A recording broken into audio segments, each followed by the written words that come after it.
Genital herpes herpes simplex virus यानी HSV की वजह से होता है और ये जिनसी अज़ा पर तकलीफ दे जख्मों और छालों का सबब बन सकता है। चलिए जानते हैं जेनिटल हर्पेस को ठीक करने के 6 आसान तरीके। जिनसी अज़ा को साफ रखें। जख्मों और छालों वाले हिस्से को सादे पानी से धोना इन्फेक्शन को रोकने में मदद देता है और खुजली को भी कम करता है। ये आसान तरीका जिनसी अज़ा से बैक्टीरिया को दूर करता है और छालों को मजीद खराब होने से रोकता है। पेट्रोलियम जेली या दर्द कम करने वाली क्रीम का इस्तेमाल करें। आप पेट्रोलियम जेली जैसे वैसलीन को छालों पर लगा सकते हैं। ये जिल्द को नरम रखती है और छालों को खुश्क होने से बचाती है। अगर आपको बहुत ज्यादा दर्द हो रहा है तो आप पेन रिलीविंग क्रीम आजमा सकते हैं जिसमें लिडोकेन होता है जो मुतासिरा जगह को सुन करके दर्द को कम करता है। पेशाब करते वक्त पानी डालें। अगर आपको जेनिटल हर्पीस है तो पेशाब करना तकलीफदेह हो सकता है, लेकिन उसका एक आसान हल है।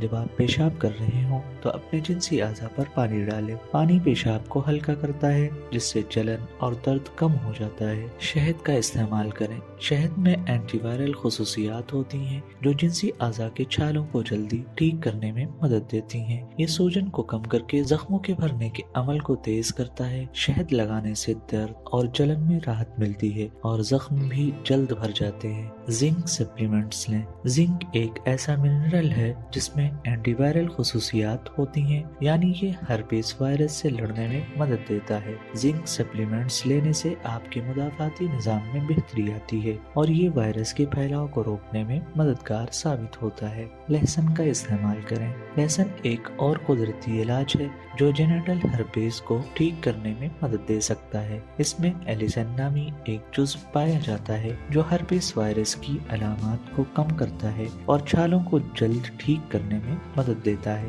लहसुन का तेल लगाने से इन्फेक्शन कम होता है और दर्द में आराम मिलता है। इन आसान इक़दामात पर अमल करके आप जेनिटल हर्पेस की अलामात को काबू में रख सकते हैं। अगर आपको ये वीडियो मालूमाती लगी हो तो लाइक करें, कमेंट करें और हमारे चैनल को सब्सक्राइब करना ना भूलें।